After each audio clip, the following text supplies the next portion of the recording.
There's something in the heart of God that He always wants to meet with His people. And that's exactly what He did in what we know of as the Tabernacle. My name is Chris Montgomery, pastor at Fraser Church, and thank you for joining us on this 8-week journey as we learn how to enter His presence.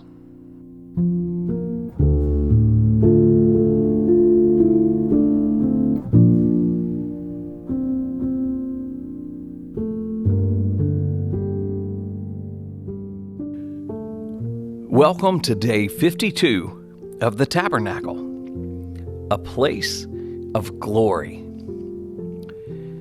Rick Warren once wrote, "What is the glory of God? It is who God is. It is the essence of His nature, the weight of His importance, the radiance of His splendor, the demonstration of His power, the atmosphere of His presence."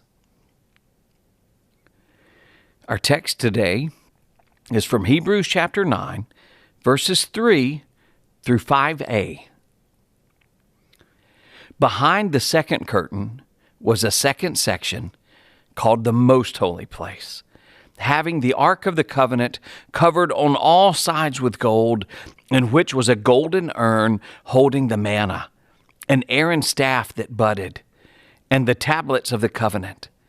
Above it were the cherubim of glory overshadowing the mercy seat.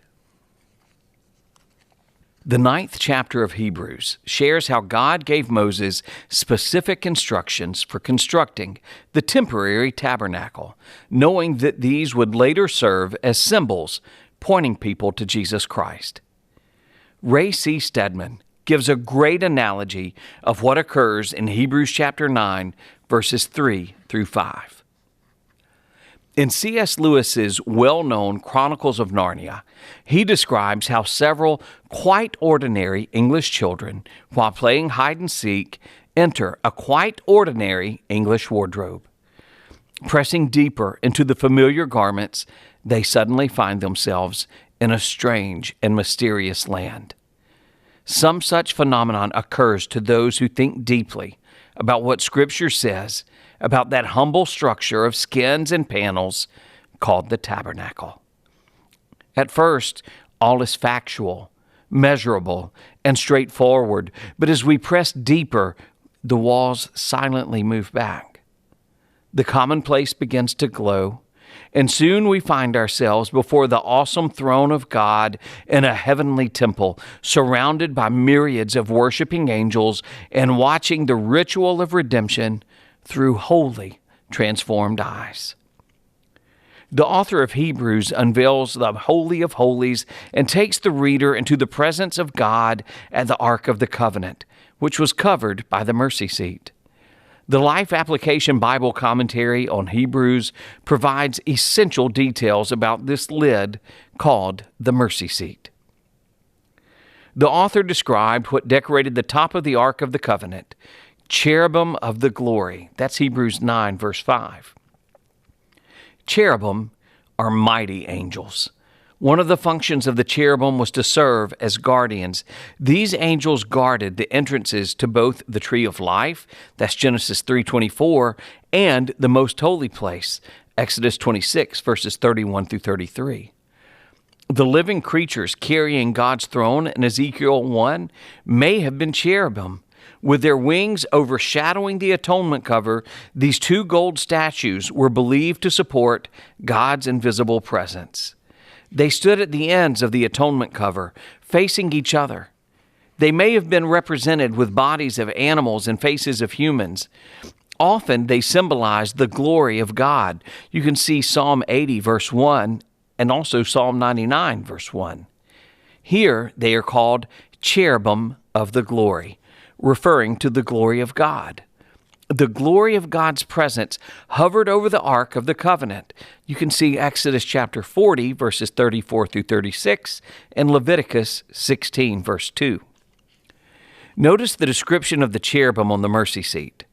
Above it were the cherubim of glory overshadowing the mercy seat. That's Hebrews 9, verse 5. John Owen provides these short but meaningful explanations of the terms glory and overshadowing. Here, glory means the majestic presence of God Himself. The cherubim represented God's glorious presence as He lived among His people. Overshadowing. The cherubim are to have their wings spread upward, overshadowing the cover of them. Overshadowing is the same description that Moses gives in the Old Testament, Exodus chapter 25, verse 20. The cherubim shall spread out their wings above, overshadowing the mercy seat with their wings. Their faces one to another, toward the mercy seat shall the faces of the cherubim be. As we discussed on day 50, the cherubim's position provides a beautiful throne on which God dwells. The wings spread out as a covering, showing the cherubim's humility and reverence in God's presence. God's glory is so brilliant that their faces can't contain it. So the cherubim are positioned looking at one another with wings spread to shelter them from the overwhelming magnificence of His glory.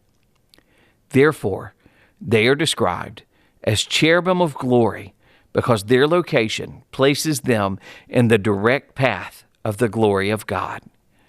When God comes down to meet on the mercy seat, to meet with His people, His glory cannot be contained or fully described. Some questions to consider. Our study reveals that the mercy seat is a place of God's presence, mercy, grace, and glory. How are these connected? What first comes to your mind when you think about the glory of God? And finally, how do the following scriptures describe God's glory? From 1 Chronicles 29:11. Yours, O Lord, is the greatness and the power and the glory and the victory and the majesty, for all that is in the heavens and in the earth is yours. Yours is the kingdom, O Lord, and you are exalted as head above all. From Psalm 19, verse 1. The heavens declare the glory of God, and the sky above proclaims His handiwork. And from Psalm 97, verses 1 through 6. The Lord reigns. Let the earth rejoice. Let the many coastlands be glad. Clouds and thick darkness are all around Him. Righteousness and justice are the foundation of His throne.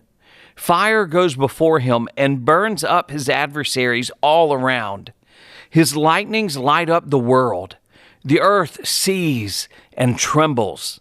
The mountains melt like wax before the Lord of all the earth. The heavens proclaim His righteousness, and all the peoples see His glory. Thank you for joining us. Have a great day.